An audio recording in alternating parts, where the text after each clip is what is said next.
Hey people, this is DJ. And this is Ish. And this this is is season season 4 4 of of Better Let Me Tell You.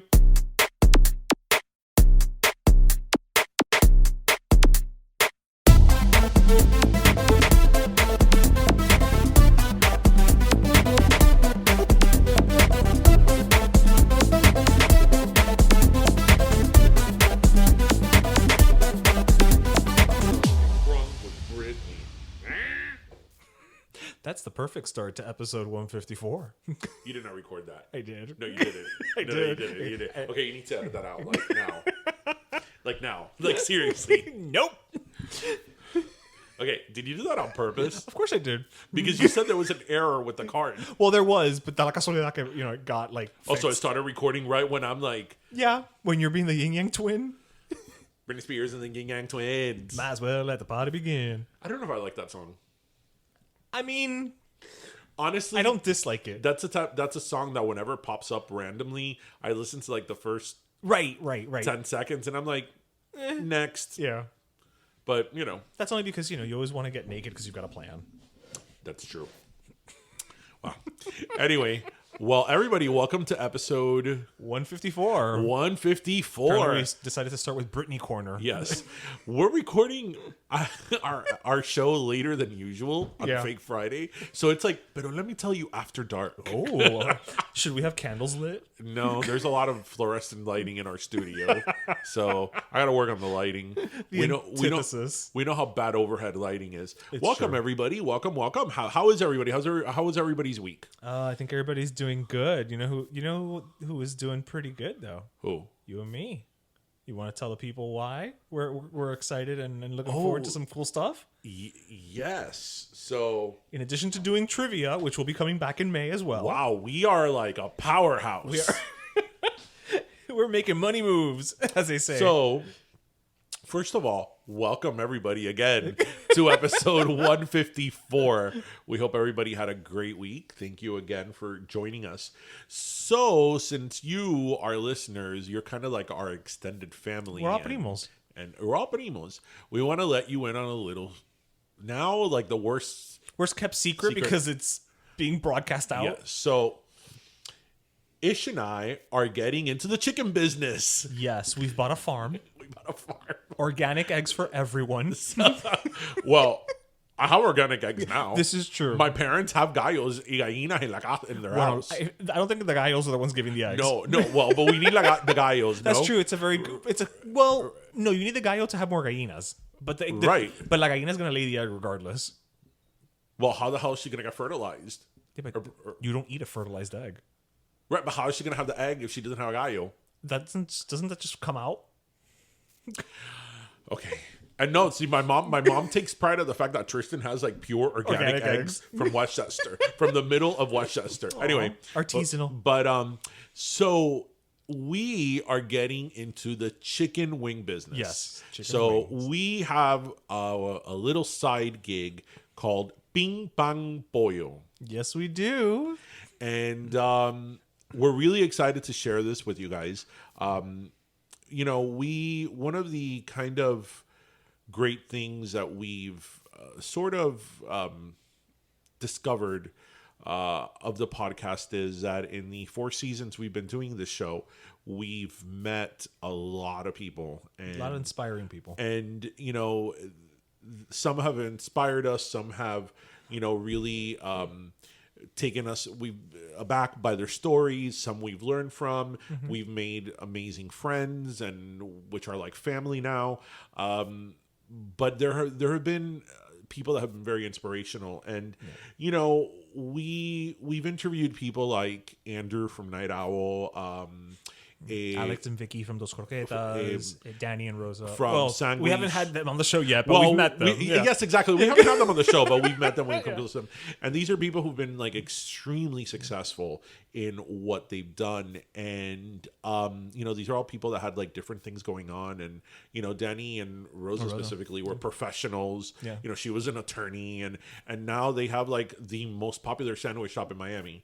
So taking that, kind of like putting that in the back burner, what we learned was that these are people who've been extremely successful, and they created this product from really nothing. Yeah. You know, I love Andrew's story on how like he literally burnt his parents' kitchen down trying to figure out the right recipe for his cookies. You know, And he is not a chef by by background. Right. It's not like his mom was Betty Crocker. Right.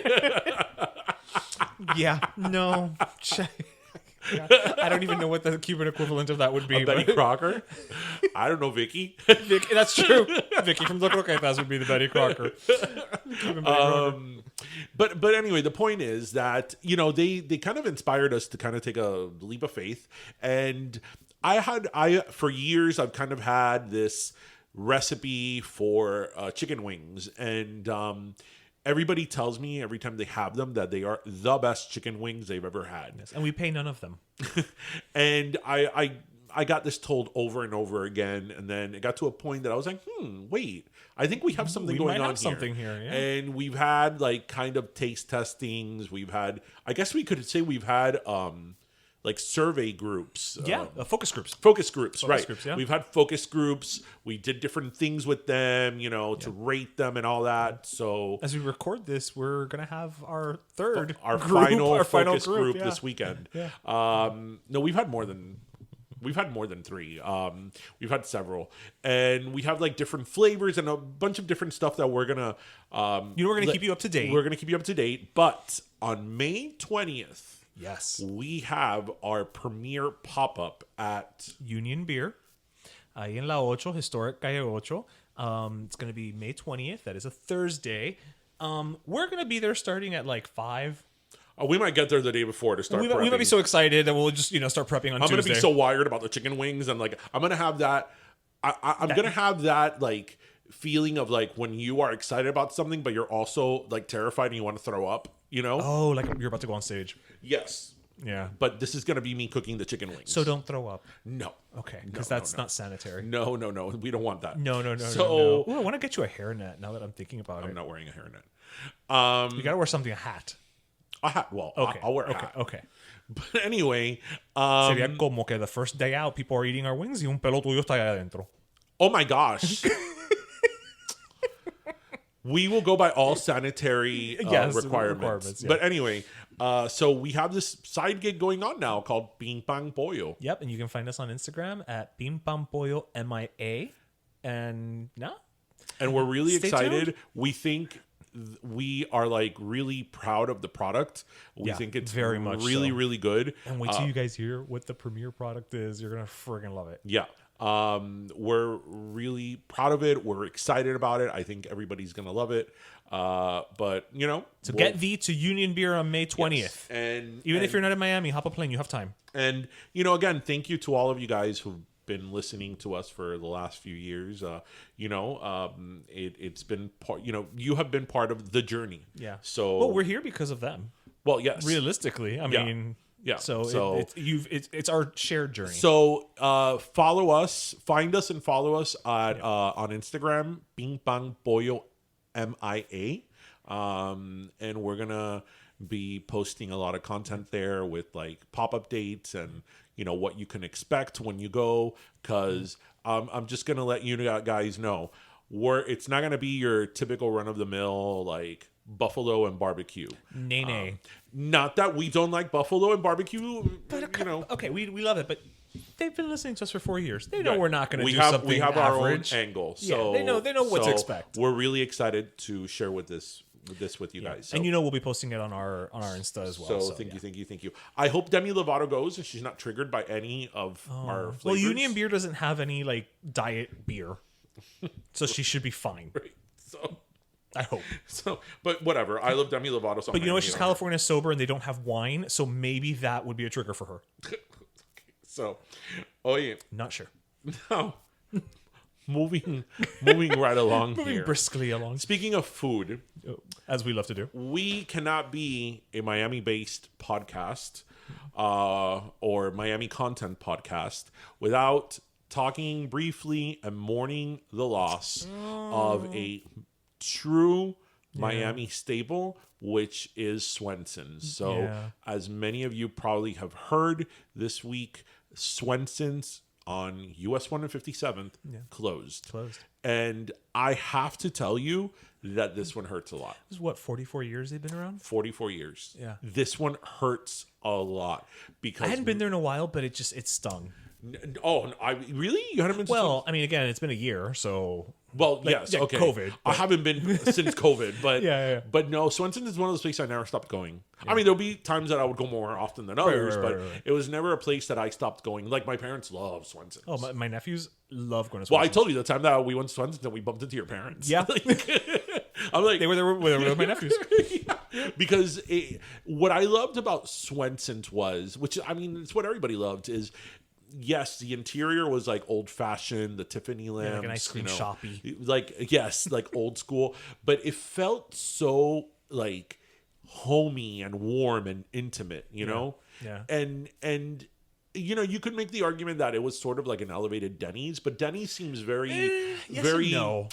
Denny's, and no hate to Denny's. Listen, we've spent many a night at Denny's. Denny's is very like corporate, you know, this is Denny's. It is very, this is the brand identity. Right. And I know that Swensens to a large part was a brand. At one point there was like a bunch of Swensens around the country. But This was Swensens, of, the one in last US 3? 1 being that it was like the main one here. Yeah. It felt the very, only one here. It felt very like homey. It felt like a mom and pop, Yeah. even though it wasn't. And I loved that you can go and their ice cream honestly wasn't even the best ice cream. But it was the whole presentation Yes. and the sundae and the with like the gooey stuff and all that. Yes, And yes. I loved their tacky menu. Oh, the original menu? Yeah, that I'm like, I would have never, like, if I got hired to design a menu, I would have never designed that menu. But it sort of worked. The tacky. It went with the mom and pop of it. Yeah, all. I remember a few years ago when they like redid their menu. It was that it was like this leather bound menu with like inserts. I'm like, no, No, Like, no. It's like going to McDonald's now and none of them have a So playground. you know what bothers me so much that at one point, remember that I used to with my first job actually. You were like next door. I was in the building behind it. Yeah. So my life consisted I'm of about to get crossing the sad. street, going. This was A my Friday. Fridays Yes. when I would get paid. Yeah.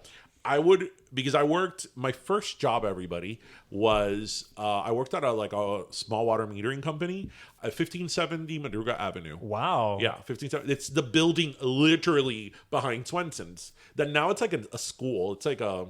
Isn't it part of the... No, it's not the Whole Foods. No. Now it's like some international vocational school. I don't know. But I worked there throughout high school and my first couple of years of college. And literally my Fridays, I would get my check because I didn't have direct deposit. I would go deposit it or cash it at the bank, Right. which was like right Across the street as across well. the street. So then I'd go to Specs Music. Of course. I would buy my CD and my imports. My imported, I would always go to the import section. And then you would go to Swensens. And then I would go to Swensens. And you would open up and look through the CD booklets. Of course. And I just got sad. I want that to be Friday. And on the other side of Swensens was CD Warehouse. That's where the new right. CDs. So That's right. that little area there was freaking lit as fuck. I forgot about CD Warehouse Oh my until God, right yes. now. If you go through my, I have like 5,000 CDs. Yeah. If you go through my CDs at my parents' house, because all my CDs are at my parents' house in my old room, you will see the CDs I bought at CD Warehouse because they're the ones at the side are kind of like, there's a little piece that's scratched. The little indentation. Or like, or because they were resold. CD Warehouse. And I would remember I would go to CD Warehouse and just look through all like the, used CDs. I still have the Debbie Gibson Body, Mind, Soul that I got there. That's where I got it too. There were a lot. And what was great about CD Warehouse is that the CDs were all open. Yeah. So you could go through like the booklet. So, I mean, Memories. and no, what hurts the most about like Specs being gone Right. is that they tore it down and built a bank. Yeah, the only thing that would have been worse is they put a CVS. No. Well, no, because at least CVS has a lot of things. Do it out. They're going to close Swensen down and make it a Mattress Giant. Why a Mattress Giant? Because that's what they do. They make it like either a Mattress Giant or some like generic, like ugly ass like store. See, for a while, if this had been like maybe 10 years ago, I would have said they're going to tear it all down and put up a storage. Oh, yeah, you're right. Remember cuando Miami lo cogió por, Yeah, with mini storages everywhere. storages everywhere. It was Yeah. like, there aren't this many people to store this much stuff. Yeah, yeah.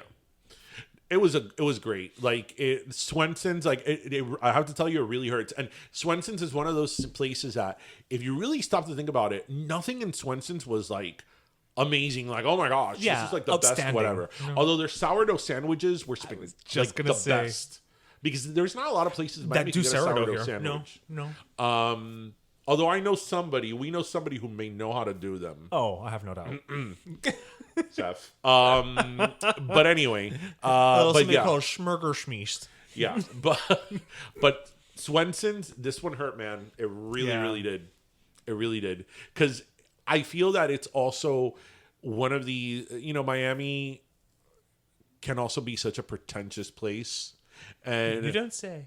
and I don't know. It's just, this was so not. It's refreshing. It was so like, Just show hi, up. come to our like. Just Swensens hadn't been updated, I think, since it opened. Yeah, like just come have a milkshake, a burger, and then have a gigantic ice cream sundae. That's it. And that's it. And like, life is good. And it was like $25. Like, Yes. it was like just. And life was good. And life was but good. Whatever. We can't have nice things. We cannot have nice things. Damn So, yeah. it. Oh, by the way, Okay. Joe Biden is not getting rid of burgers. I'm sorry. Why is That was the whole thing, right? not even a little bit? Oh, on like right wing media. Why is he being sponsored by Impossible Meat? So, the whole green plan, the new Green Deal. Yes. Part of it is reducing the carbon footprint of like large. Yeah, like cows. Cows, right? Actually, yeah, cow farts are the biggest cause of. It is. Yeah. And not only that, but just how much energy it takes to feed Right. The whole process. thousands and tens of thousands of cows. So part of the Green New Deal is trying to reduce that. Mm-hmm. So from that, because he supports the Green New Deal, so from that, they Extrapolate. They made a whole narrative that by, I don't know, next year or something, you could not have hamburgers. Like, they were killing off hamburgers. Wait, I mean, I don't even. I'm sure. I don't even understand how you would follow that line through. Right, because there's going to be less red meat available. I'm sure Seth would have had something to say about this. Listen, you understand that if that would happen, Seth would be leading the charge, and we would have to go protest with him, right? Seth would be. You realize that we would be holding up signs that say, Seth would be meat is murder, yummy murder. Seth would be the artist formerly known as Burger Beast. But anyway, great. But Comes up anyway, with a symbol. Anyway, the New York Post did this whole article on it, and Fox News, New York Post, the bastion of News truth, went crazy on it. Biden is taking away your hamburgers. Well, tanto fue the outcry that the reporter who wrote the article that Biden was going to take your burgers For the Post? Yeah, for the Post, had to quit. And when she quit, she said that they made her write the article. So there's this whole like fake news, whole thing. Yeah. And yeah, it was just, I was like, I have to tell you that there's a level of creativity there that I applaud. There is. There's a level of creativity okay, I'm gonna what applaud. are we going to make up about Biden this week? I mean, you can't get rid of burgers. Burgers. What's more American than a burger? Right. So now this makes him a communist. Right. Right. He's a Marxist. Exactly. Leftist, Because communist. everybody knows that Marxists love soy. Right. Yes. We're going to be eating like soy. It's going to be like Soylent Green. Yes. It's people. Yes. Yes. That is Soylent exactly. We just created the whole narrative for you, New York Post. There you go. You can have it on a plate. So speaking of Biden, of President Biden, did you watch his address to Congress So yes and no. this week? So it was on in the background. Jose was watching it, and I was kind of watching, kind of listening, because I was actually editing today's interview while I was on. Oh, yes. So I was kind of like in and out of the whole narrative. In-N-Out Burger, who will no cease longer to exist. It'll just as be well. In-N-Out. It'll be In-N-Out. You could go have their fries And shakes. and shakes. And maybe chicken sandwiches. No, they don't have chicken sandwiches. Well, then you're screwed. No In-N-Out. No, In-N-Out. It's just gonna it's gonna be even quicker though.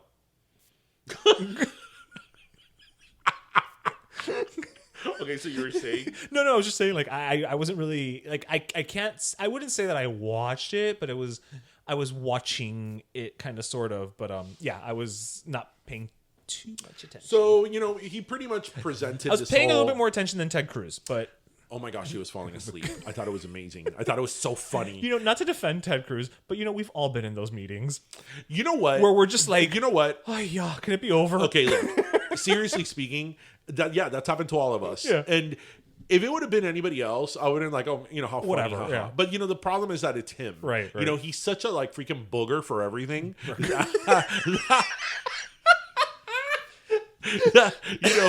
El moco de Ted Cruz. He makes such a big deal about everything and every possible thing Right. that if there would have been if this would have been the other way around, he Right. probably would have had requested there to be an investigation as to why you were falling asleep. Democrats are trying to take away our sleep. Yes. so I thought his address was fine. It's fine. As I was watching it, I'm like, well, when this is over, the people who like him are going to say it's great, and the people Like always. who don't like him Are gonna and disagree. didn't vote for him are going to say that he's The devil. full of shit.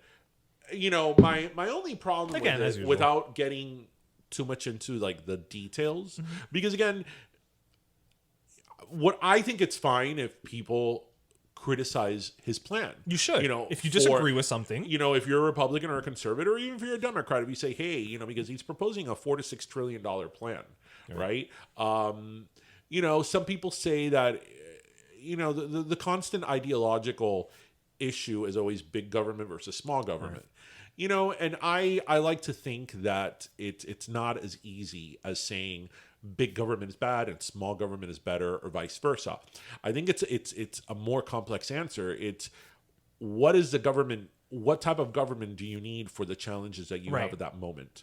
Because there's certainly, and I can, in 154 episodes, I've been very clear what my political leanings are, that I'm as liberal as they come. So I don't necessarily have a problem with big government, but big government can be a problem if there's there could be a lot of abuse, a lot of It can very easily go into 1984 territory.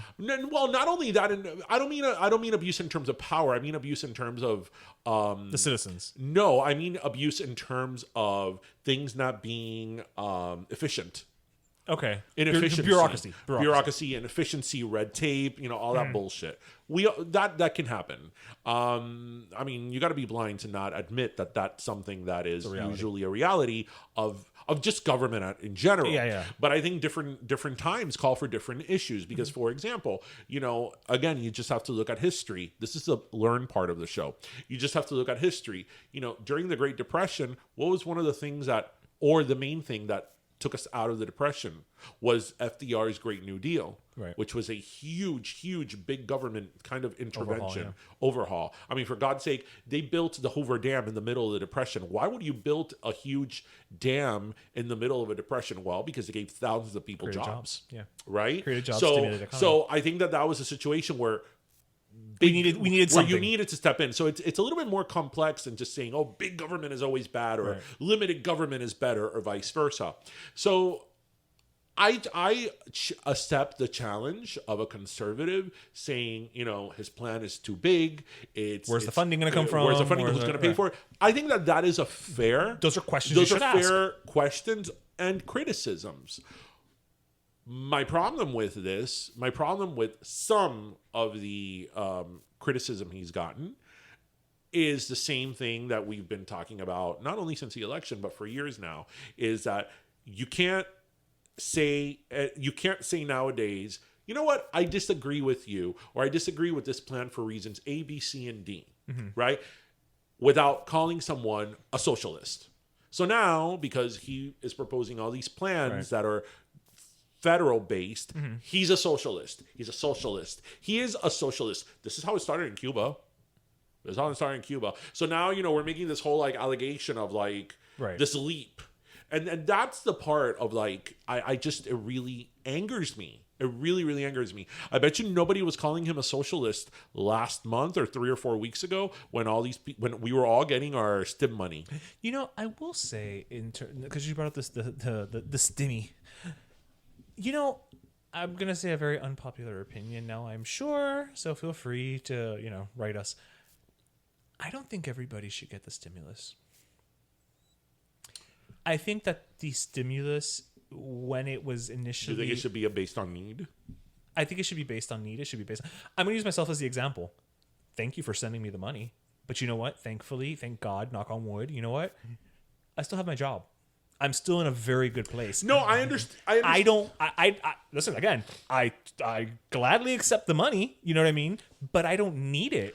I understand what you're saying. I think that the there should be a way to... The drawback to that is that because the stimulus was passed in an emergency, now determining who needs it versus who's not was going to add but an it extra... could be, but it could be based on whoever has applied for unemployment in the last right, year. but or something to right, that but effect. then if you, I understand what you're saying, and in another situation, I would tell you, yeah, but this was an emergency. So then, how do you start determining who or not? Because there's people who maybe still had their jobs who were making less money, who were cut hours, who are now working part-time, whatever. So where do you draw the line? Right. I mean, I didn't say I had the answers. I'm just saying like it's things like that where I don't agree with, continuing this just blanket of like, well, here we go. Everybody get what's behind door number 2. Well, there was a cutoff. There was a cutoff in terms of if your taxes, you made more than X amount, you got less. And then there were certain people who just didn't receive it at all. Okay, fair enough. But again, it's like if you don't need it, you know what I mean? At the end of the day, it just seems a little wasteful. Well, you should have been able to return it, or if somebody who thought that was socialism, they should have been able to return it too. Well, I didn't think it was socialism, but No, I'm not saying you. I'm saying I would. I mean, I always say, I'm like, I have no way of returning the money. Right. No, but what I was So what am I was supposed to saying do? was that a lot of people are saying, oh, this is socialism. He's a socialist. Blah Right. blah blah. I'm But you took the money, right? Right. I'm sure you weren't saying he was a socialist when you got your $1,400, Right, or whatever. per each dependent. Right. Some people got thousands and thousands of dollars that you opened up your bank account one day and you're like, what is this? Yeah. I bet you that day you weren't like, fucking Biden is a socialist. Maybe they were. You don't know. You never know. You never know. Whatever. So that's about that. So I actually have a story that I wanted to share before we get into our this week's interview, which is one of the best interviews that we've ever had. I'm just going to go ahead and say it. I saw this story the other day on the news, and I was like, how sometimes it's like, oh, that's that's such a Florida story or what have you, and we kind of roll our eyes because it's like, oh, don't put us into that. But this one, it really was a Florida story, and it actually happened in Broward. So only in Broward. Yeah, actually happened in Southwest Ranches where un primo mío tiene la casa. So apparently there's this couple, Courtney Wilson and Shanita Jones. They were having a wedding, their dream house, and they found the perfect place. They invited all their family and their friends to their wedding. The ceremony was on Saturday. They were going to have a brunch on Sunday. So they invited them, to the estate where they were going to have their wedding, and everybody was, getting ready. Mm-hmm. But there was one hitch. The place where they were having the wedding, the 16,000 square foot mansion and surrounding areas, yeah, it wasn't theirs, and they didn't have permission to do it. It wasn't the person who they rented it from? Oh, no, they didn't rent it from anyone. They literally...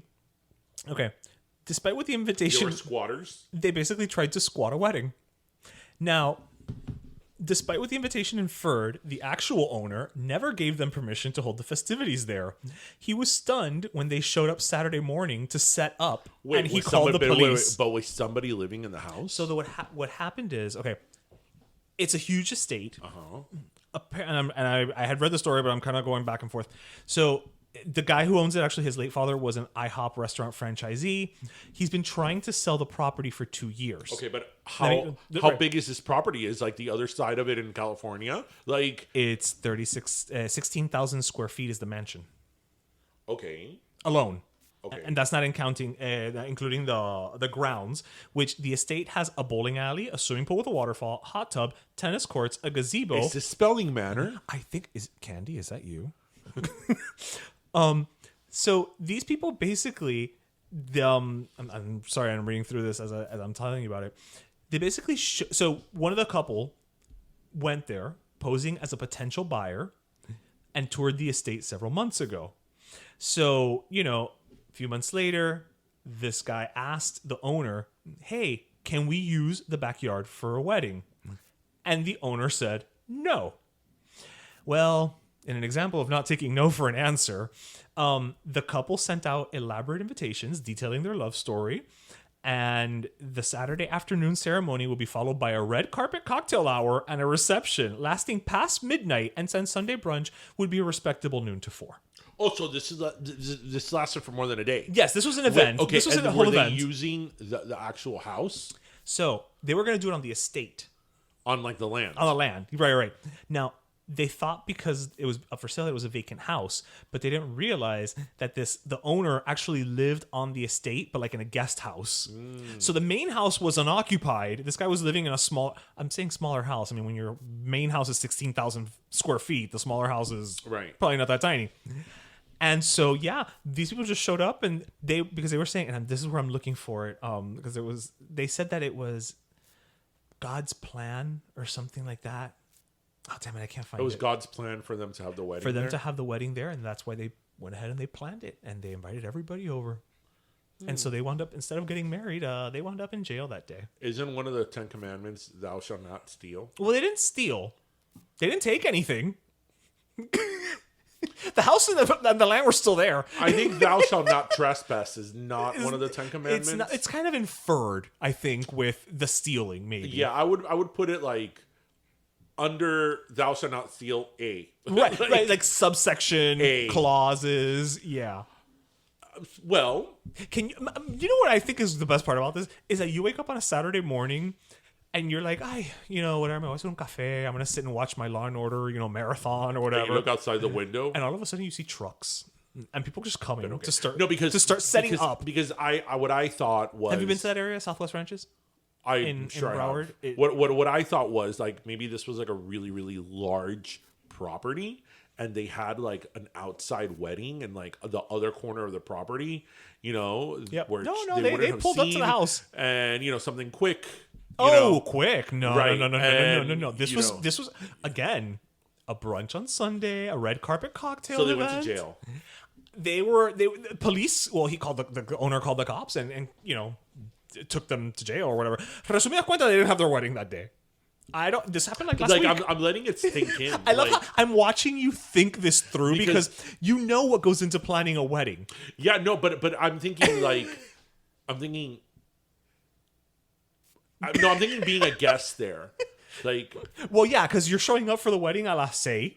So I'm like normal. Here, que bonita. And then you're like, we're getting married in this beautiful estate. Se la comieron. Actually, this has nothing endearing estate. No, because by the time you get there, there's nothing there. So I can imagine these guests showing up and being like, ¿será pero esta es la dirección? Sí. Pero aquí no hay No, nada. imagine all the people that showed up and the owner was like, get off my lawn.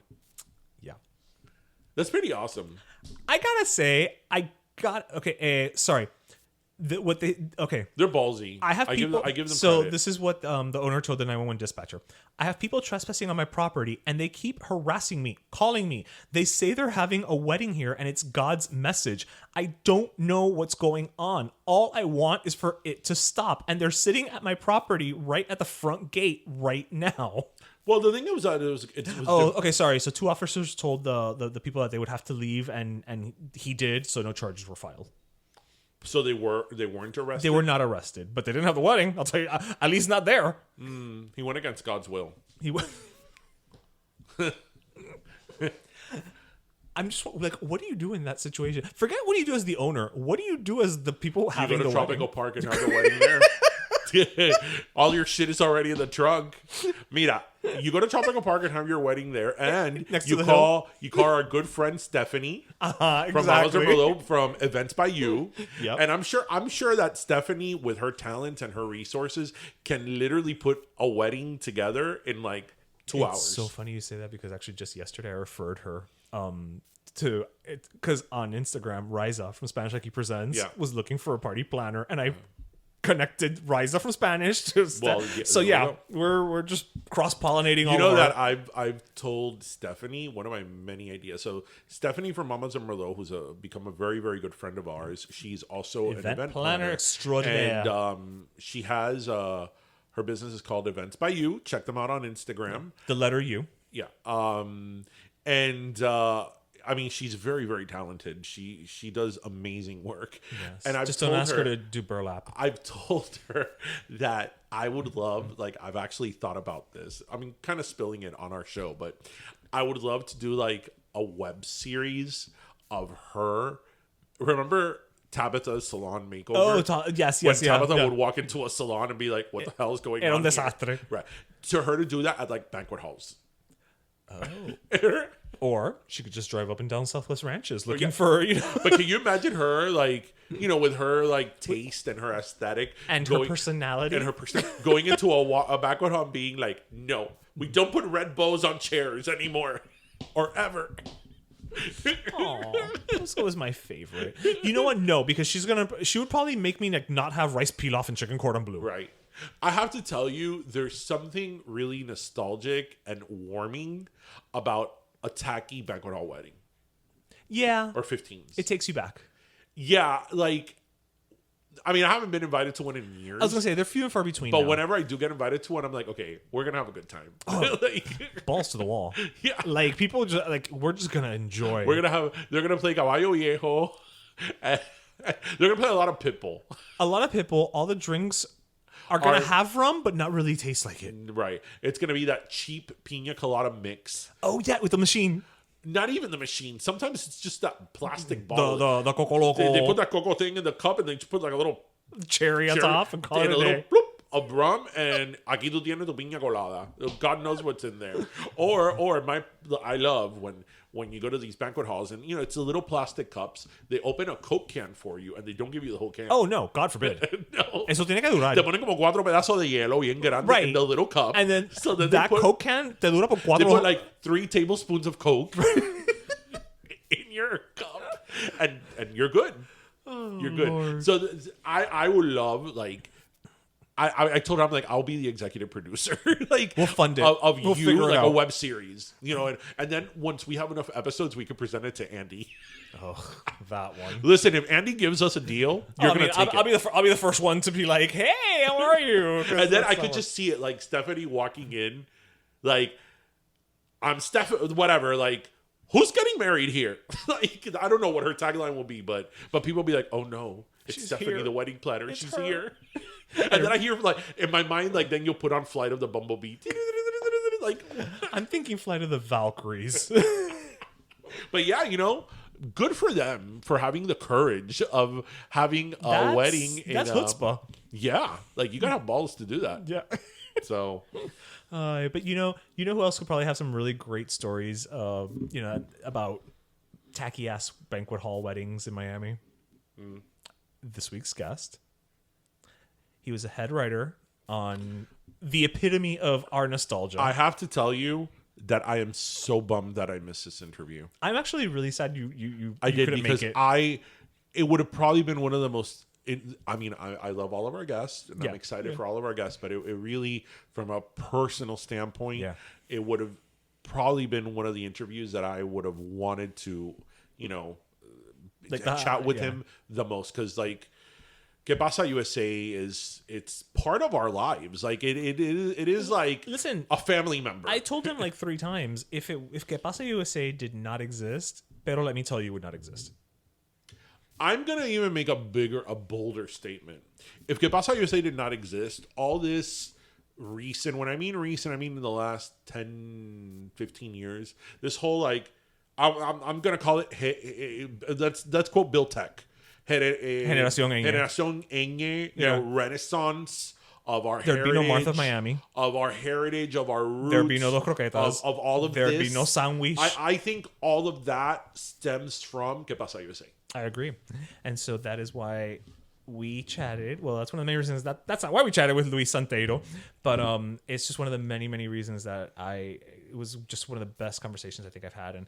And I loved every second of it. And hope you guys do too. So here you have Luis Santeiro, head writer for Que Pasa USA.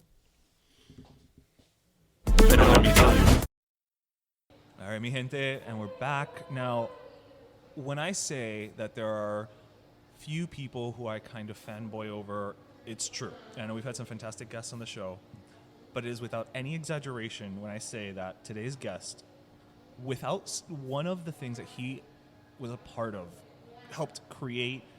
Basically, you would not be listening to this podcast today. Pero let me tell you, in a very, very roundabout to some, very direct to others way, exists as a result of the program that he worked on a couple years ago.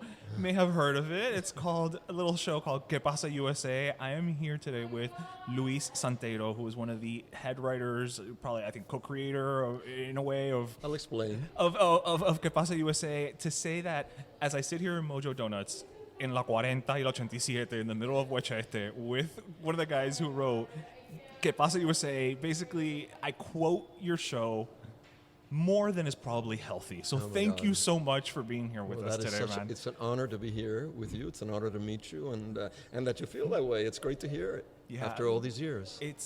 Let's talk about that for a minute, because it's been a hot minute. The show is over. I don't do math, so 40.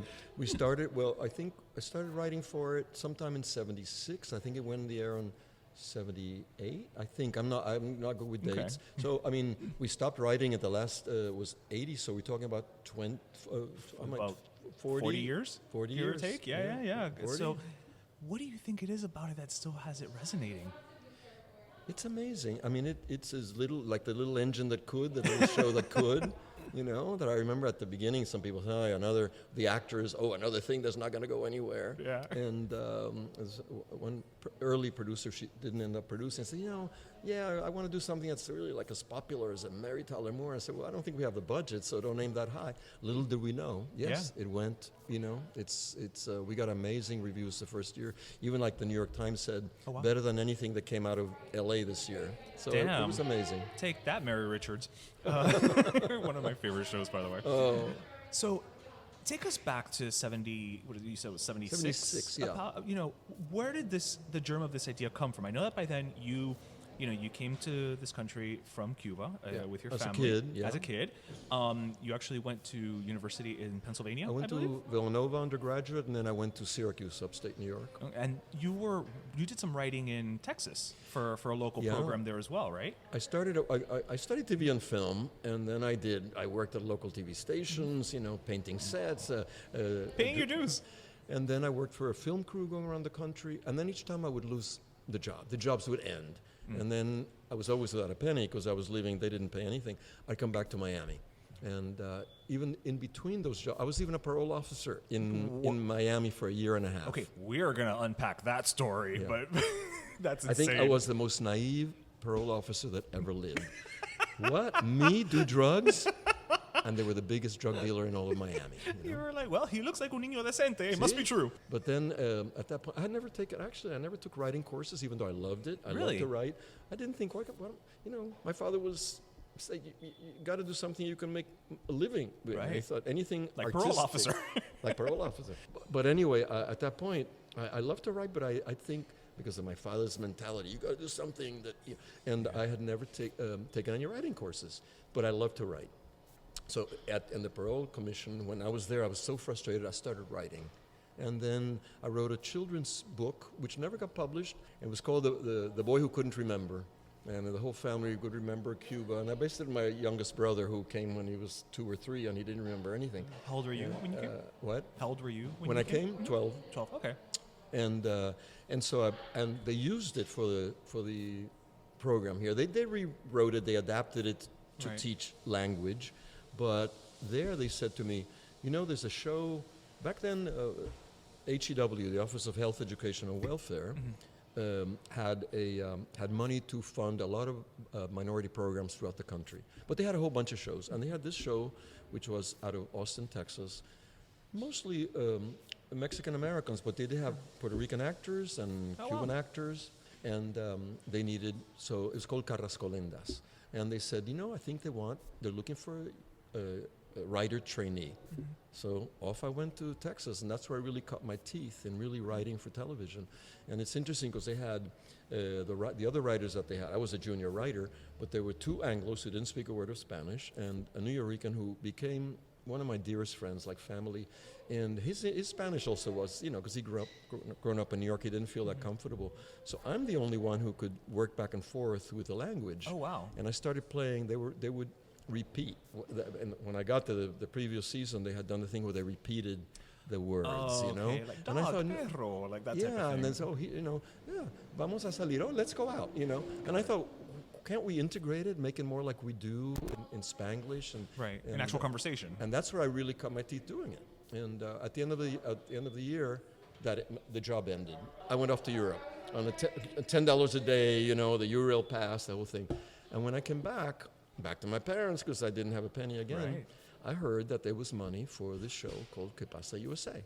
So the show existed in some form. The proposal had been, it was two professors, Manny Mendoza and Julio Abello, and they had written this proposal for the HEW grant. They had gotten the grant, and they had proposed, they wanted it to be a sitcom, they wanted it to be bilingual, and they wanted to deal with a family in the process of acculturation or melting, you know, whatever you want to call it, 3 generations. So they did have those specifics, which I thought was brilliant. They had hired somebody, a writer, but they didn't know quite what they didn't have, no habían dado pie con bola, como dicen. Okay. They weren't happy with the scripts and nothing was happening. And so they said, well, we can't pay you anything, you just have to write it on spec. So I wrote a script on spec, and off I went. I wanted to go back up north. Right. And I had a little money, and I had some friends that I could stay with, so I went to Boston. And lo and behold, they said, we're going to use your script as a pilot. And it was a Fiesta de Quince. So you wrote the Quinceañera episode, the pilot episode. And I think I was influenced in the writing by the work that I've been doing, trying to go back and forth, trying to do the bilingual, integrate the way we speak. And they used that as a pilot. I wasn't even able to come down for the taping because I didn't have the money, you know. And then I started writing, believe it or not. Pepe Bamonde came on. He became the executive producer, and he was wonderful. He's the one who found the actors. He's the one who I think put it all together. Put it all together. He was a hands-on person who was on top of everything, making sure that the set was accurate, that the costumes were accurate. He hired that amazing cast and all that. So, but Pepe hired them. And then I started writing. They started giving me writing assignments, and I started sending them from Boston.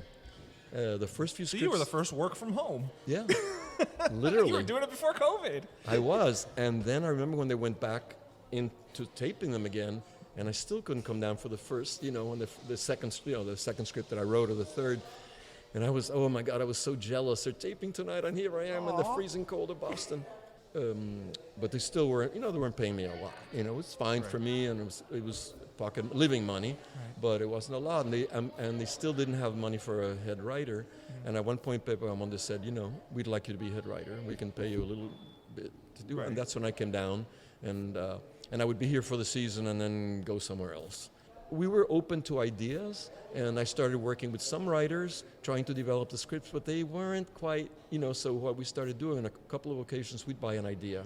We'd pay them for the idea, but then I would develop it, because I was spending a lot of time trying to write the script, and then I'd have to rewrite it. Right, so, right. Cut to the chase. Yeah. So I think I wrote out of I don't know if there's like 39 episodes. I think so, yeah. I think I wrote 34 or 35. Jeez. Now, the last year, by then, I had moved to New York. I had been hired by Sesame Street and joined the Writers Guild. And the Writers Guild was having a fight with PBS. They were trying to get PBS stations to join, and they let me come 1 year. They said, I said, look, I this has been my baby from the very beginning. Of course. And so they said, okay, we'll let you go write one season. Each year we produced less because the money was the same. Yeah, it cost it was public funding, yeah. So I think I came down, I wrote, I don't know, maybe 7 or 8 or something. And then the following year, which was the last year that we got the grant, they didn't let me come down. So the last 5 were written by Pepe Bamonde and some of the writers and all that. And it hurt, it was hurtful because I've had to go. By then, Rocky, Stephen Bauer had left, and it was changing. Things were on their course, but it could have had more oil, more gas. And for sure. Yeah. For sure. It was sad, but anyway, it was, for me, it was great. It in a way, it got me to Sesame Street because there was when I worked in Carrascolendas, there was a fellow who used to be a line producer on Sesame Street, and he took a leave of absence to consult at Carrascolendas, and he saw Que Pasa. He was Cuban, and he saw Que Pasa, and he called me and he said, Luis, we're auditioning for Sesame Street. Would you like to audition? I said, guess what? I just moved to New York a week ago. Tell me where to be. And I auditioned, and I'm sure there were tons of people who auditioned. I didn't really know the show that well. I think it helped that I was Latino. They didn't have any minority, and they purported to cater to the inner city and all that. So What that year helped. was this, more or less? 1978. Okay. Yeah. And it was great. I mean, I've never minded if my being Latino helped me. I don't care at all. Well, I just want you to know, sir, that between Que Pasa USA and Sesame Street, you basically unknowingly were very part of my formative years without knowing it. So thank you for that. That's great to know. Thank you for that. Because we actually, one of the guests we had, actually one of our first guests, we interviewed Sonia Manzano. Oh, my God. I love Sonia. And for me, that was like if my, 5-6-year-old self, 4-year-old self could see that I am talking to Maria, from Sesame Street, it would just blow that kid's mind, and more so that I'm talking now to you, it's She insane. is a dear friend. I admire her enormously. And she's, my God, her career has blossomed. She's writing books. She's writing children's books. She's got a new Doesn't series. slow down at all. It is amazing. Amazing. So Sonia, how do you have this energy? It's probably from being around puppets for so many years. Yeah. They just feed off of it. Yeah, it keeps you young. I must say, to be active, to be around those puppets, it rubs off.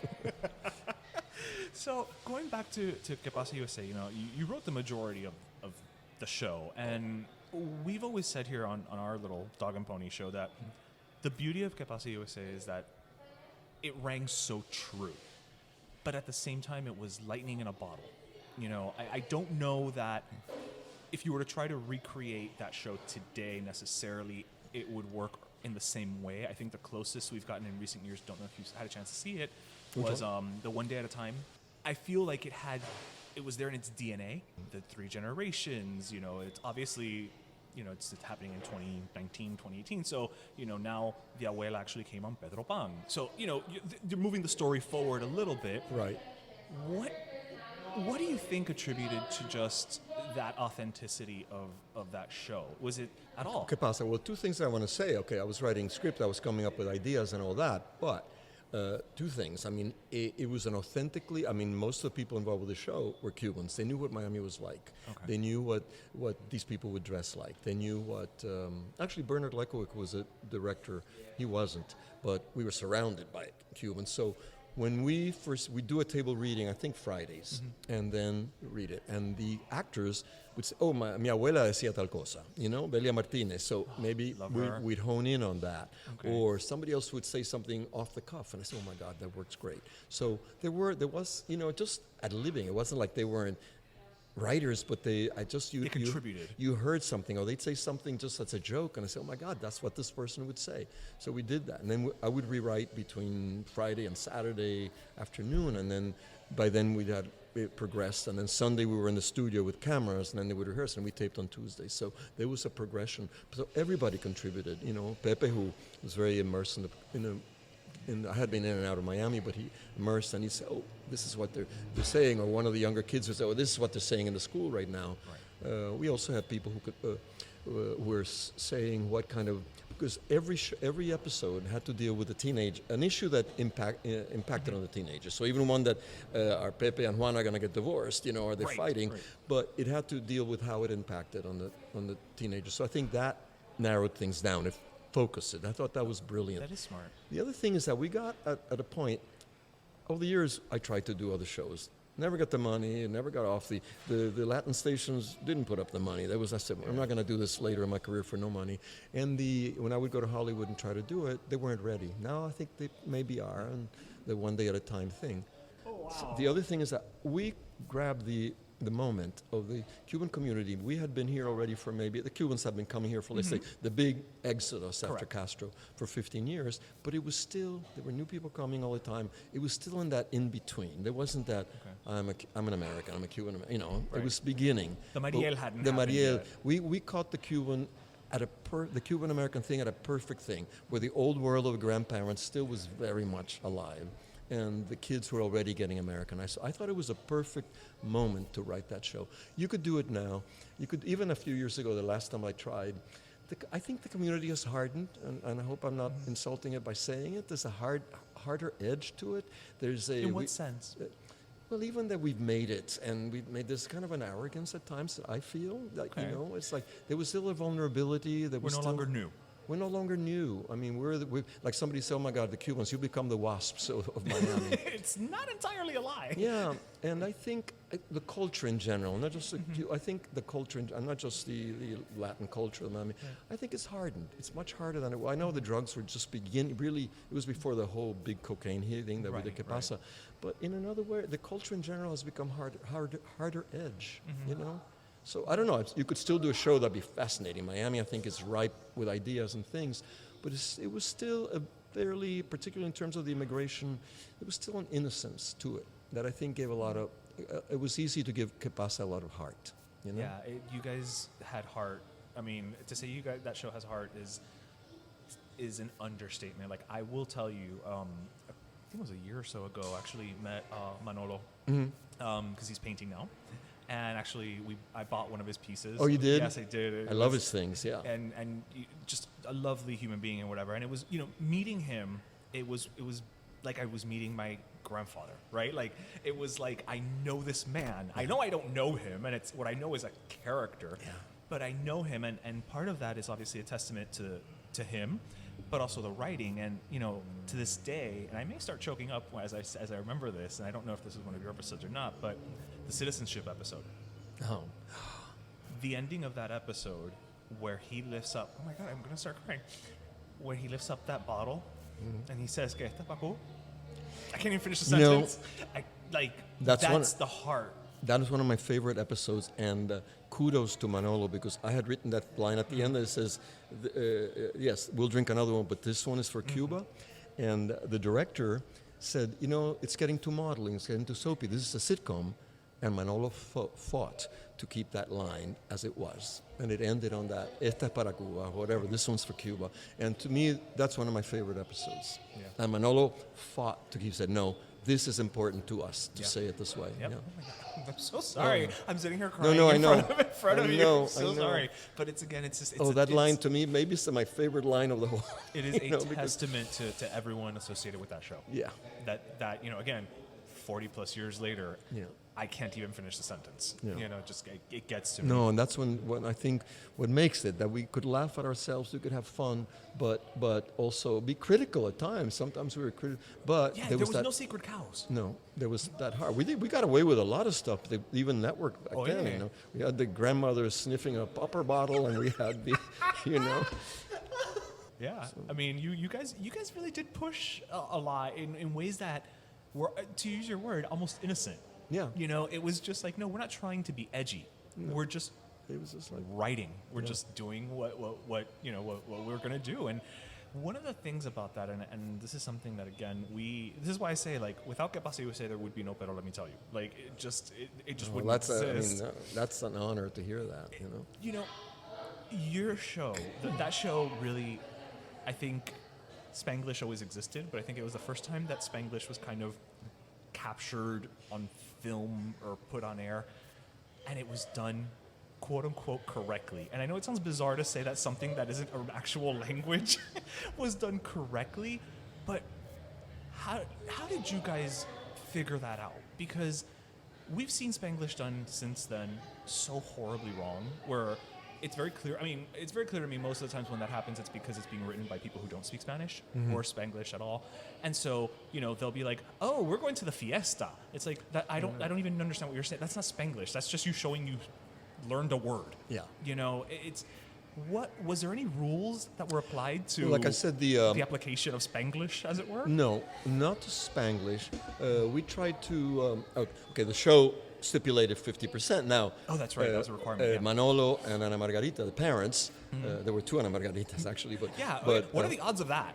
My God, that's it's not like the most common name in the world, But Ana Margarita Martinez Casal and Manolo had most of the bilingual, because the grandparents spoke in Spanish and the kids had more English. So a lot of times, because their stronger language was Spanish, if they went up in a line, if there was a little bit of an ad lib, they'd say it in Spanish. Okay. So even though it's supposed to be 50-50 more or less. Usually we ended up with a little more Spanish. I mean, what we tried to do, if it was something, I don't know, I'm thinking llámame para atrás or something that the grandmother would correct it. No, se dice así, eso, you know. So we had fun with it, but if it was very incorrect, the muchacho, no, so we did have correct. We didn't, you know, and the parents spoke correctly. So the kids who were the ones who did most of the bad Spanglish. But we did the way that we do it, that we go, the codes, well, later I didn't even know the word code. It wasn't a thing back then. No. So code switching is something I heard many years later, but we were code switching. Yeah. So we did that a lot with the kids. Oh, yeah, look what you do, you know, pero óyeme, let me tell you. And so we were doing that the way we were trying to represent the community. And because we didn't have, see, you couldn't have gotten away with that in Hollywood because they'd say, they don't get it. No, they don't get it. And so what I was going to say about the One Day at a Time, so this was in 1983, 84. So right after Que Pasa, really. A few years later, we went there. I've been doing pitching ideas, and I gotten a couple of pilots and never got in the air. But I had an assistant who was my assistant, Julio Vera, who wrote one of the episodes with Sharon, where Sharon is, you know, blows up or something. And he had been in Hollywood. She says that she's the wrong lingual. Yes, yeah. Poor Sharon. She was lovely, and she still is. Met her as well. Lovely. Oh, lovely Barbara Ann. Yeah. So I went there, and he had been in Hollywood, and they put us together, and we were hired to write an episode for Norman Lear, who didn't want to openly say that he'd seen Que Pasa, but everything he wanted was like Que Pasa. But you know, again, I don't know if our writing was good or not good, but it would get rewritten. By the time you went to present the script to the network from Friday to Monday, it wasn't what you wrote. I mean, there would be like maybe 4 lines, and then the agent would say, keep quiet, because you'll never work again if you bitch about it. And so I think they gave us a couple of chances. We did again, and we wrote it a second time. And the same thing, one time it was supposed to be they were going to do a spin-off of the Jeffersons. So the Cuban characters were going to have una like a backdoor pilot. Una pastelería, like a pastelería, ¿cómo se llama? Like a dairy thing here. Bakery. A bakery. See, I forget my words. Anyway, and they was going to spin off, then it wasn't a spin off.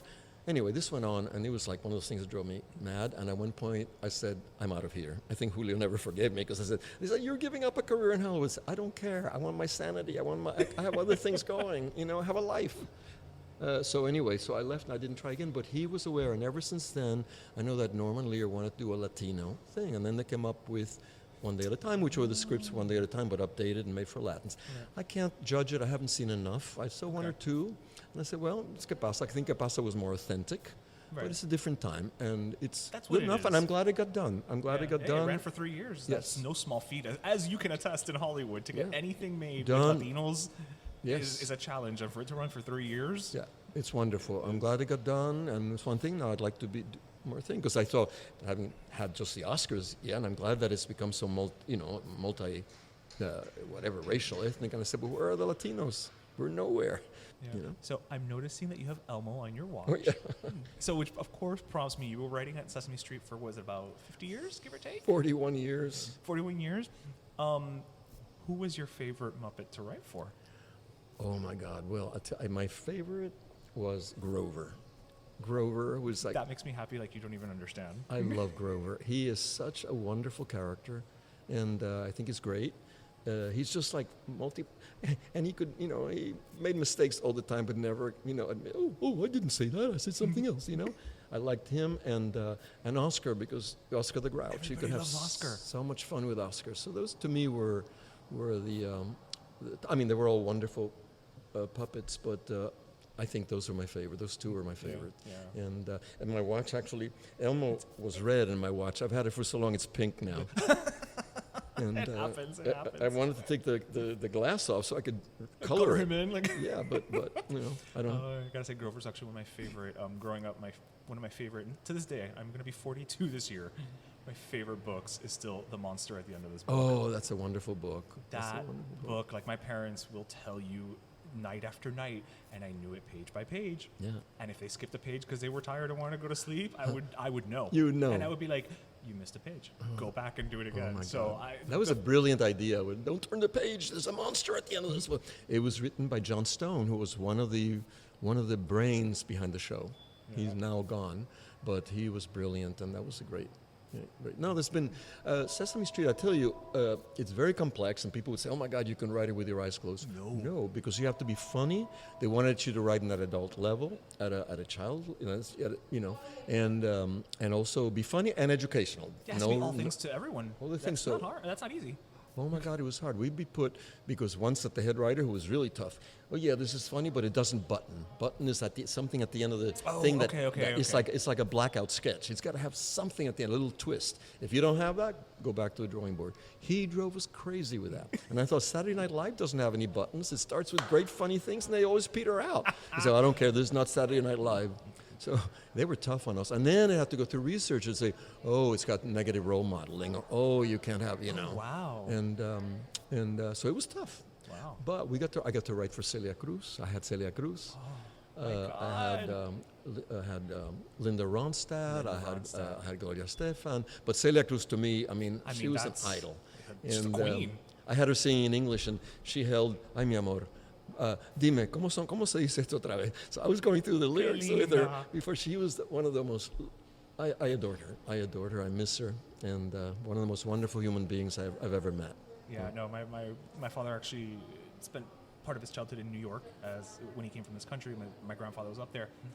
And through a series of circumstances, my grandfather worked at a restaurant, and Celia Cruz was always in there, whatever. My father always tells the stories of like whenever she'd come in and she'd give him candy and like a quarter or whatever. And he was like, she was just always just the most genuine, like what you saw on TV, what you saw, in interviews or whatever. Yeah, that was who that she was her.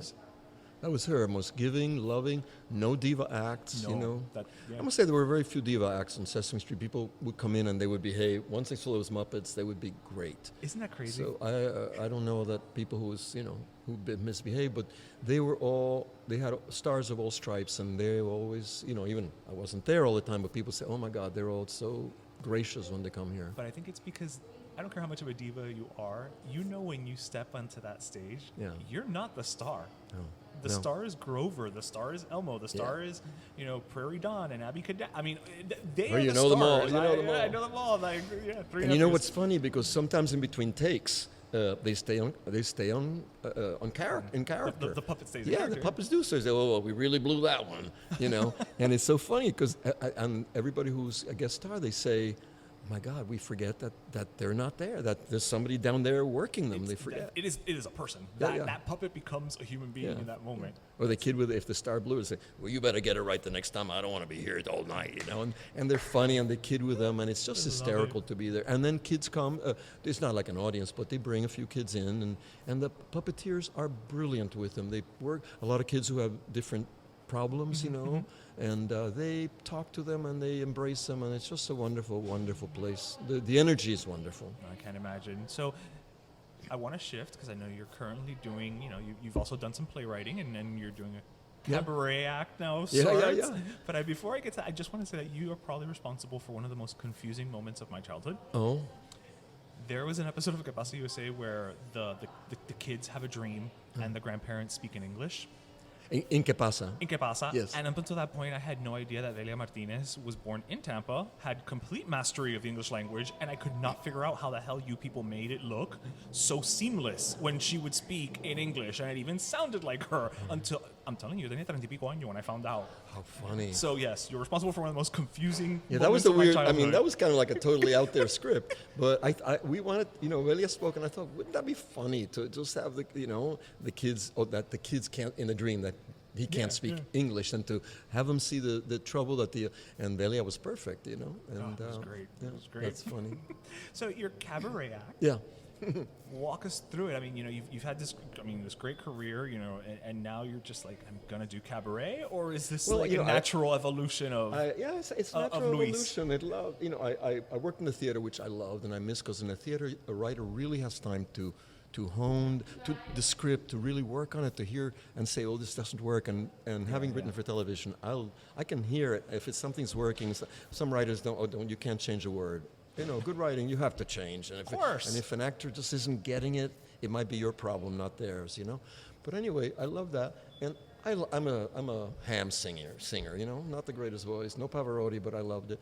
And I had helped friends with their cabaret acts. You know, I used to go to piano bars and go to cabaret and watch my friends who, whether actors or writers, and do it. And one guy that I helped, and he said, "Oh my God, all the patter that you wrote in between the songs really worked. I got a lot of laughs. I never got laughs like that." He said, "You got to do one." So I said, "Oh, I don't know. Finally, he convinced me. Well, it opened the ham in me. Pandora's box. Pandora's box. I mean, now I have this big following, and whenever I do it, the guy says, you got to book at least 2 nights because you packed them in. And it's a place you can, I mean, if you really cram them in like sardines, it's 80 people, but I cram them in, and it's been fun. It's been so much fun. That's impressive, man. And usually have you know, because I don't do it as a singer, but even though I'll sing, but I do it as, I think, from a writing point of view. Right. They all have an arc, and I tell personal stories and sing songs that advance that story, and I write some songs that I've written because I've done a lot of songs for Sesame Street. So anyway, now I have one that a friend of mine asked me to do. She has runs a theater for teenagers where they develop teenagers for musical theater. It's called Amas Musical Theater. And she said, "What Amas is in Amo Amas Amat, you know?" Okay. And she said, "Would you know, I'll rent the studio," and we rented a studio. Actually, we taped it last fall at the end of October, and she said half an hour, and I wanted to concentrate on on coming to this country, on the whole arc of being a Cuban, coming here, your whole acculturation, and do that. So I wrote she said, make it 35 minutes, and that's what we did. It's going to start streaming on the 28th. I think your show is after that, but it'll be on the air until through amasmusicaltheater.org, I think, until the 5th of May. Oh, we'll definitely put a link to it, of course. Not to plug. That wasn't my point to plug this. Listen, plug away, sir. Again, you know. I also, now if I want to plug, I also wrote a memoir you can read. Did you? It's called Dancing with Dictators. And that sounds like a very difficult dance. Just off the top of my head. I won't go into why. You buy the book and find out why it's called Dancing with Dictators. So our life has been a dancing, whether it's Fidel Castro or before. That is true. But I wrote. It came out about 3 years ago, and it's on Amazon. I even did the audiobook. Oh, nice. But it's fun. Look, it's an interesting. It's a mixture. It's a coming of age That's book. awesome, dude. I mean, like you know, and again, just sitting here with you for like about an hour and change, you know, the stories that have come out, like. And that's just, we just met. It's been here for like, you know, like certain things we want to talk about. I guarantee you that there are stories like in your memoir that even now, if you probably look back, you're like, something probably happened between those two stories that I forgot to put in there because you just seem like somebody who's lived a lot. I don't get to talk that much, you know. I'm behind my computer. I don't talk to anybody, so somebody gives me a chance. Okay, well, moving forward, whenever you have a desire to talk, we're here, okay? Like, you call me. Always take all your stories. We'll talk some more. Absolutely.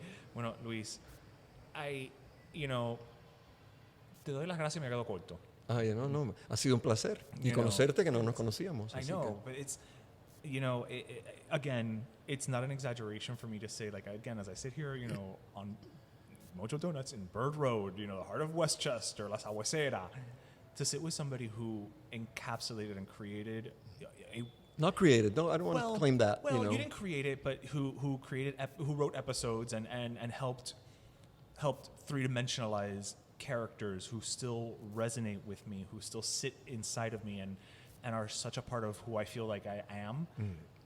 Is still a little surreal to me, and I probably won't even come to realization of it until after we're like, you know, I'm home later tonight, and I'll just be like, did that just fucking happen? But thank you so much for that, and thank you for Sesame Street, because I guarantee you were responsible for a lot of the stuff I... Sure, some songs. Occasionally I hear a song, I love this song. I wrote that song, you know. That's nice to hear. You know, it's great. Yeah, it's wonderful. I've been very lucky, because I think, you know, I could have maybe had the same talent or even more and not had the chance. So, That's true. I was also in the right place at the right time. Yeah, but you had talent. You still have talent. Well, thank you. Maybe I think there's still something I want to do. I don't know, but I'm not ready to. If I die tomorrow, I'll die happy. I've done a lot of stuff, but I'm not ready to go. I think there's more stuff. There's more stuff. I believe you. Yeah. I believe you, and I can't wait to see what else.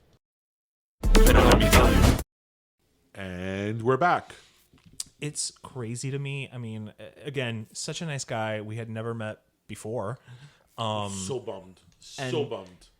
That I couldn't make it. And you know, we didn't even mention it, but I mean, we did talk about his time on Sesame Street, but we didn't mention that he's in multiple Emmy winner because of Sesame Street as well. So I mean, this is someone who's had a very storied career as a writer. Yeah, but I think the thing with Que Pasa USA, and maybe he sees it differently because it's his work, especially all the work he did on Sesame Street.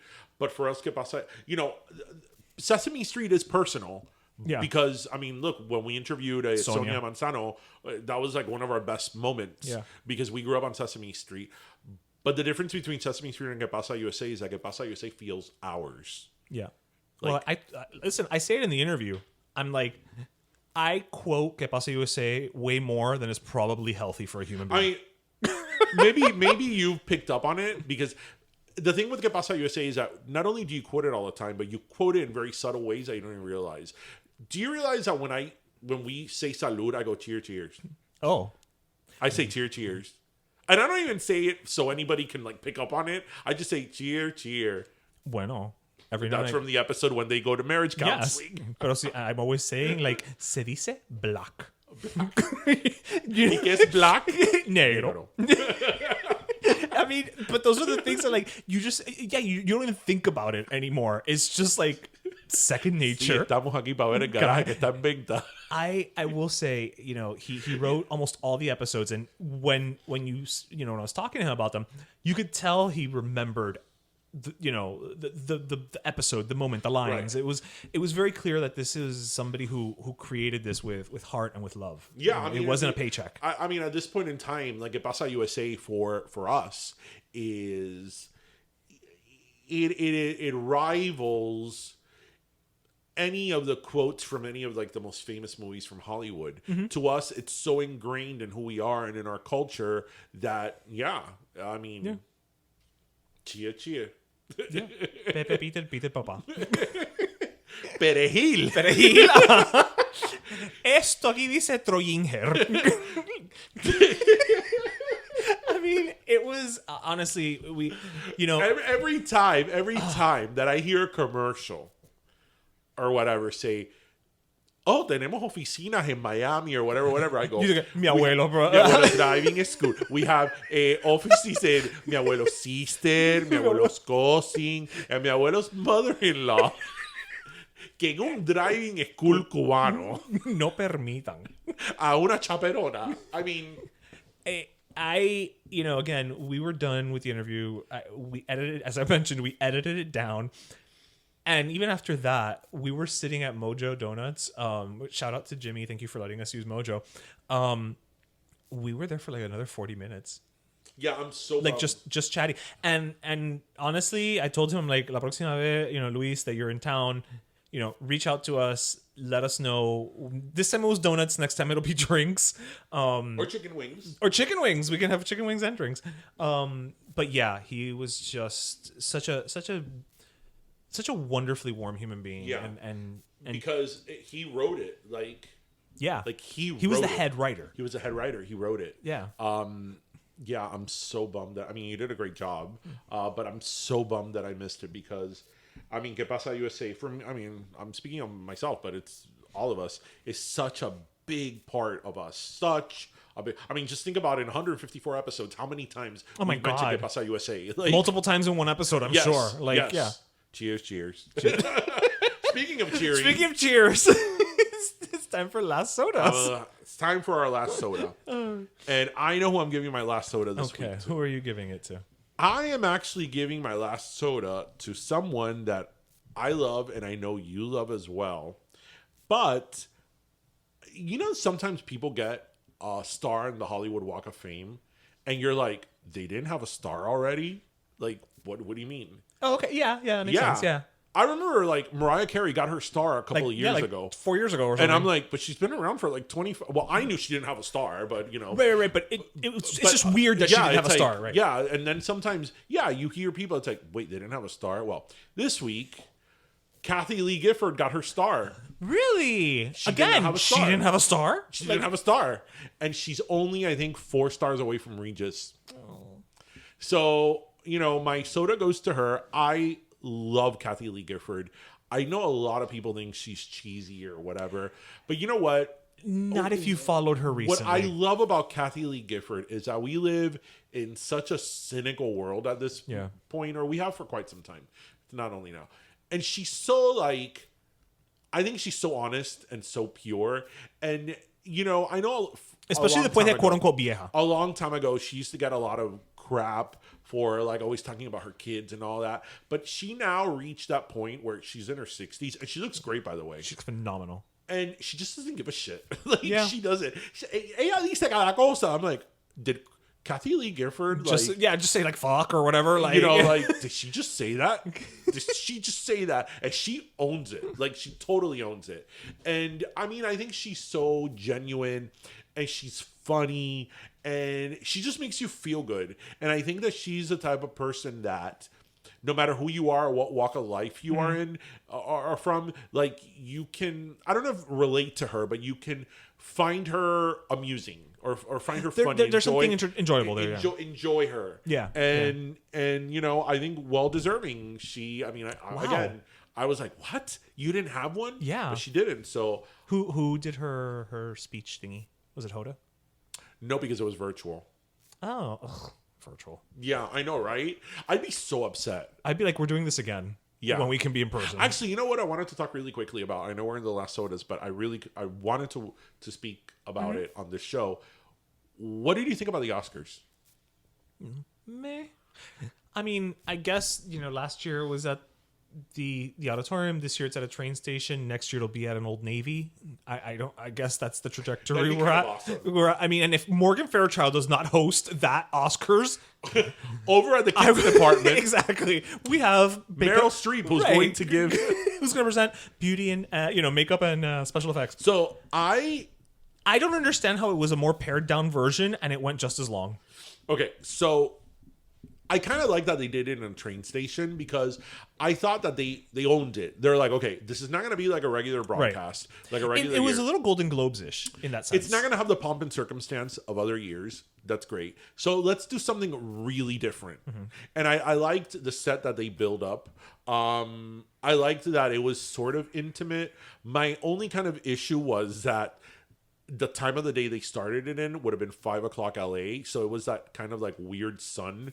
You know, right. That the lighting, the lighting for a couple of hours was a little like, you know. Also, what if you were taking a train that day? Yeah, I love how it opened up with Regina King. Can we just have Regina King open up everything? I'm telling you, Regina King is one of these people that like you don't realize because I think Regina King, it's sort of weird. She's an acclaimed actress, and I love her. You know, I've loved her for forever, years.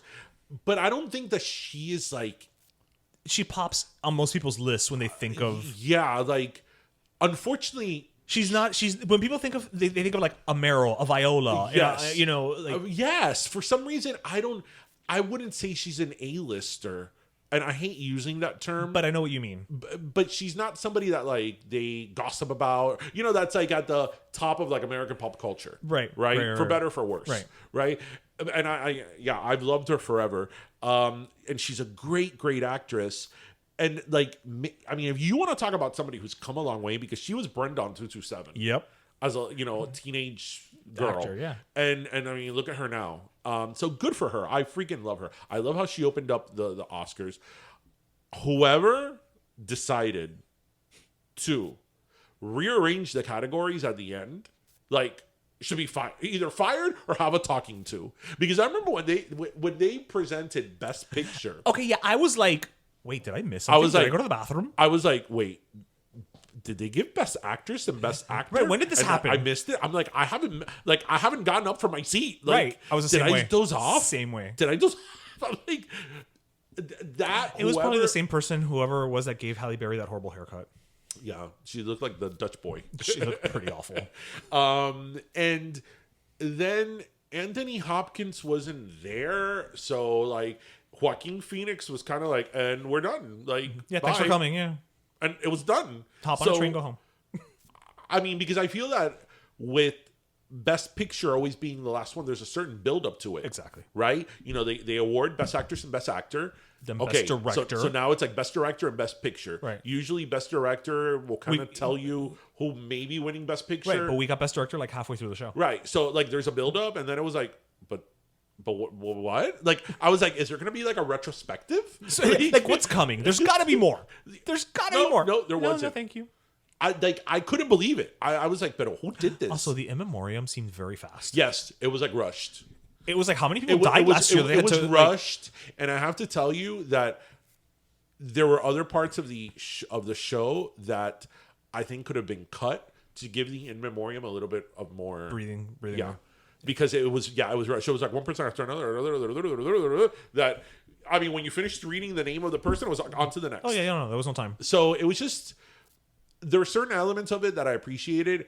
Like, I'm sure millions of people, I was not excited about it. You know, I'm a movie buff. Well, so are you. Mm-hmm. But I hadn't seen any of these movies.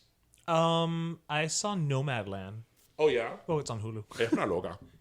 I love her. No, she's great, but es una loca. Like, I love that she's like, no fucks given. I Ella va love toda pelusada to get the Oscar. I love and it. Whatever. Frances McDormand probably rolled off a train right before she picked up her award. She stopped at the train station. She's like, oh, hold on. She's like, ay, espérate. After the Oscars. I want that good train. for, I love her too, you know. I love Fargo. I just got to put that out there. Whoever has, you do notice that in Fargo, she's eating the entire time. She was pregnant. Right, she was pregnant. Don't you love that she's pregnant in Fargo, but there's no talking about her being pregnant? Like, her being pregnant has nothing to do with the plot. Right, it's not like it doesn't hurt her. It doesn't help her. Right. She's just It's pregnant. not a plot point. She just is. She's just pregnant. Like, I don't think they mentioned that she's pregnant once. Like, that is true. So yeah, the Academy Awards in the middle of our sodas. Well, I'm going to keep my short and sweet. I'm actually giving it a little bit of a twofer. I am giving it to Beauty and the Baker with a side of Netflix. Now, okay, I saw that it was top 10 It was top 10, and there's already, again, rumors are rumors, but there's already rumors swirling around that Netflix is considering exploring, maybe possibly bringing it back, you know, as a thing. We've talked about Baker and the Beauty on this show before. Is there a whole contract thing that like the people are on a contract? I mean, they probably have to re-sign contracts, and maybe some of these people are on other projects now. You know, I mean, logistics, shall we say? But what I wanted to do is give it because of we love the show, but you know, more and more, I know people complain about Netflix and you know the big corporate and this and that, but you know what? You can't get too mad at a company that consistently has demonstrated their commitment to diversity in storytelling. Yeah. You know, from Gentefied to Selena to, you know, the All the Boys I've Loved Before, One Day at a Time to, you know, they have a commitment to diversity in the storytelling. And if they do move forward with a season They're 2... talking the talk and walking the walk. Exactly. You know, I think that's very important, and I want to call them out on it and commend them for it. Yeah, when I saw last week that it was top 10, I was like, going, you know, this little show from like got canceled from ABC. Mm-hmm. I was actually great, but I was actually very surprised. I genuinely think that that's a show that got canceled. It was hurt by the pandemic in the sense that because of the pandemic, they probably could not do the marketing blitz that they normally would have. And it was probably changed schedules. Right. Because they had to figure out what the hell to do. We don't have programming, so let's move it up in the schedule, move it back. Or, you know, I'm sure that the you know, the pandemic hurt it from various, you know, angles. But yeah, you know, Beauty and the Baker. So there's a rumor they're going to do a season 2. There's a rumor that they're exploring because of the fact it was top 10. You know what I mean? Like, because it was a hit, quote unquote, on Netflix. They're like, well, let's talk about it. Let's have that conversation. Wow, yeah, good. So we'll see. So we'll see what happens. Good for them. Good for them. Well, yep. So baked goods, sodas, and chicken wings. I know I'm hungry. We just ate. Yeah. So, well, everybody, we hope you listened, laughed, and learned. And as always, remember to grab your pastelito, your croqueta, and your cafecito. Yep. And thank you so much for joining us. That was episode 154. Thank you, everybody. Have a great weekend. Remember, our wings, keep an eye out. Ping Pong Pollo. Ping Pong Wing. Ping Pong Pollo on Ping Pong Pollo MIA on Instagram. Check us out. We're going to be updating it with like everything that's coming, you know, in this new project. And again, we thank you all so much. We could not do any of this without you guys. That's for damn sure. Cuídense, mi gente. Bye. Pero Let Me Tell You is co-hosted by Darian Borges and Ismaeliano, produced by Ismaeliano, and our theme, Pero Let Me Tell You Freestyle, is composed by Michael Angelo Lamleplex, the official gay guy. And don't forget to subscribe and leave us a review on iTunes.